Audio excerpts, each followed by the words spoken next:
Flood relief. Thank you, Mr. Speaker. Sir, this motion is in the name of the Honorable Minister of Governance, Gail Tashira. But it is here before us because of the actions of the opposition. Members of the PAC on the government side tried their best at the PAC level to ensure that the work of the PAC is conducted in a way that is proper and does not bring the work of that committee into disrepute. And sir, the fact that this motion is crafted in this particular manner takes into consideration some of the very concerns that were raised by the Honorable Member Ramjatan. So the lack of specificity that was highlighted by one of the speakers before me is deliberate, because there is not a shortage of specifics that one could have attached to this particular motion.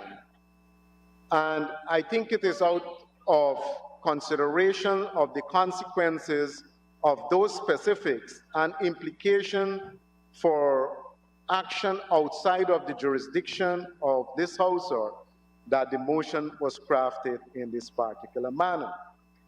Sir, members spoke about a lot of things except the motion, and I want to just to make reference to a few of them. Install government, sir. Mr. Speaker, the People's Progressive Party Civic was properly voted into power in March of 2020. So there's nothing about an installed government. The count proved that, and the recount proved that. And the fact that the APNU AFC continues to make allegations about installed government without even providing their SOPs, their statement of poll, is testimony that the People's Progressive Party Civic won the election fair and square. So it is a totally legitimate government that was voted in by the people, and they are in the benches of the opposition because they were voted out. So there's nothing about bullyism of this government. The bullyism actually started since December 2018, when by virtue of a legitimate passage of a no-confidence motion, following the rule of law, the respect for the rule of law, and following the Constitution itself, the government, then government of the APNU AFC, accepted that they had fallen and started making provision to take the necessary action that follows the successful passage of a no-confidence motion.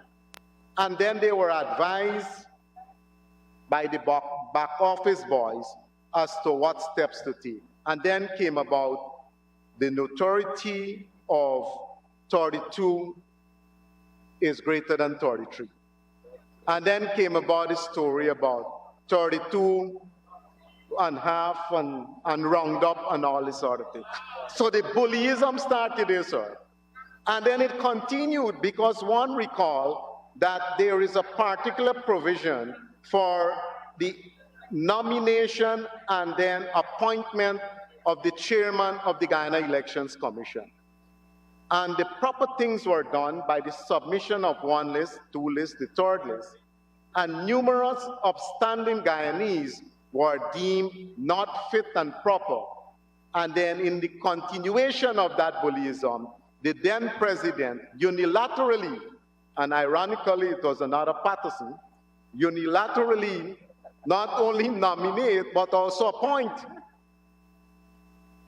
a chairman of GCOM, and failed to listen to legal advice here, failed even to respect the rule of our courts, And it took the People's Progressive Party Civic and the people of Guyana all that journey all the way to the Caribbean Court of Justice to stop the bullyism. And after over a year and 3 months, you had an election. And that was the end of bullyism of one type and the continuation of bullyism from March to August. And that, sir, eventually democracy prevailed and we had that change in August. So, sir, when we talk about all these things, we must put these things into perspective. And what the members of the PAC were merely trying to do is to ensure that Guyana is not further ridiculed as we were going through this issue of recount, statement of poll not showing up, illegal appointment of a chairman of GCOM, and all of that. And sir, to try to bring other things, or other issues into the equation at this point in time is merely to divert away from the real issue, which is, of course, the confidence of members of the Public Accounts Committee in the chairman of that committee.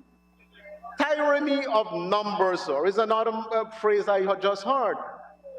Tyranny of numbers. And it was also stated by the last speaker about whoever has the majority can manipulate the process. So in politics, majorly it's about numbers. When you go to election, it's about numbers, who win. You play a game of cricket, it's about numbers. You can win by 1 run, you could win by an innings and 50 runs. It is about numbers. And when you have the numbers, sir, you can also influence what happens. The PNC, the AP and UAFC didn't have the numbers, and they still wanted to manipulate the process. They wanted to manipulate numbers and to manipulate majority. So it is not unsurprisingly, sir, that when you have the numbers, you can win the game. And in the game of politics, you have to ensure that you don't make runs, but you have to ensure that you go there to the electorate and you win over the confidence of the electorate. And with that winning over the confidence, it is reflected in the ballots. And when those ballots are counted and the statement of polls are added up, a winner is declared. And that is what the process is. It's not the manipulation of the process by a majority. The People's Progressive Party Civic is properly placed in the government. The members of the Public Accounts Committee are properly placed, and the members of the Public Accounts Committee, they have a responsibility to ensure that the Public Accounts Committee operates in such a manner that it enjoys the confidence of all. I heard words of what is kleptocracy. Sir, that started since that this government is being accused of that. The kleptocracy. You know about bangles and beds and bed sheets and braces and all of that. You can, I can easily conclude that that is the beginning of that. So, sir, when speakers try to divert away from the real issue and to introduce matters that are not addressed in the motion itself, is to basically hide from the real issue.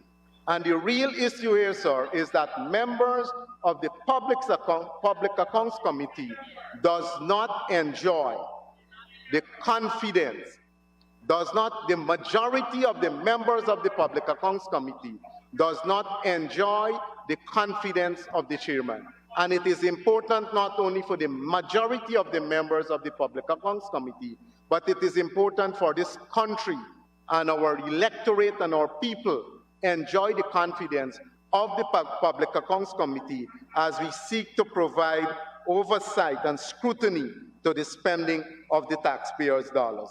And that is all that we're trying to do, sir. There are things out there in the public domain, in the media, on television and all of that. And we have to be careful because in the game of politics where perception, by and large, can dictate how opinion go, we have to ensure that people, especially people of our country and then further afield, perceive the operation of the Public Accounts Committee to be one above boards, where members can make their contribution and members can provide oversight and scrutiny to the spending of our taxpayers' dollars. So, sir, in keeping with the motion as presented by the Honorable Chairperson, by the Honorable Minister of Governance, in this motion, I want to take this opportunity, sir, to say that I support this motion in totality, and it is unfortunate that it had to come here, but I lay that blame squarely at the feet of the opposition, because this matter could have been settled at the level of the Public Accounts Committee. But when some degree of bullyism and when members fail to obey the rules of engagement, the standing order, and the Constitution, then we have a responsibility to take it to the next level, to ensure that the rule of law prevails, and to ensure that all of us follow those rules of engagement. And here especially, we follow our standing orders and we have respect for all the rules of engagement. So, Mr. Speaker, with those few words, I want to thank you for availing me this opportunity to let my views known, and I do support this motion for us to move on and with another chairman of the Public Accounts Committee. Thank you very much. Thank you, Honorable Member.